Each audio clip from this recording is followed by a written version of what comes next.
The following Thursday, Sally got there at 6 p.m. and sent Edwin and Scarlett on their way. They were going out for drinks with another couple afterwards, so they wouldn't be home until late again. Sally couldn't have been more excited for them to leave. She had lucked out the first time with the kids not saying anything to their father or Scarlett. She didn't want them to feel they had to hide more secrets. They didn't need any more emotional baggage to carry around because of irresponsible adults, so they just had fun. They made cookies, she played board games with Harlow and video games with Philip. They got dressed in their PJs and both fell asleep, watching 20 minutes of TV on their tablets in bed. She turned each one off and kissed them both good night on the forehead. She waited a few minutes to make sure the kids were actually asleep before sneaking into their parents' room and going right to the safe. She had packed gloves and baggies in her purse. She took them out, putting on the gloves before touching the safe. She entered the co and opened it. There they were, the gun and 2 knives. 2. Had Scarlett actually participated in the murders? Like actually helped in taking the lives of her sister and mother? What the hell? She put the weapons in their own bags, recording herself on her phone the entire time.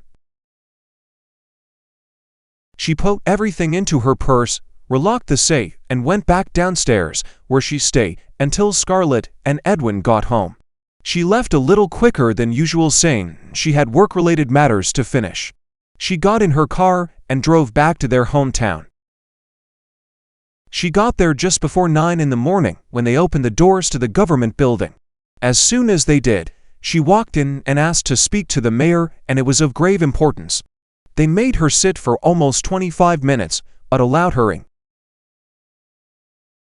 Thank you for taking the time to meet with me. There were 3 unsolved murders in this town. They happened right when you got elected into office. Do you remember those? I do. They put them into the cold case file a few months back, if I remember the chief telling me that correctly. What exactly do you want to talk about? My name is Vera. The people married were my mom, my stepfather, and my sister. I've been trying to get answers and justice since it happened, but the chief and detective won't listen to me. They've dismissed everything I've brought to them. But in my purse I have irrefutable evidence that the father of my sister's kids killed her, my mother and my stepfather, with the help of his wife Scarlett. But before I hand it over to you, I need to know that you will deal with this by having Edwin arrested.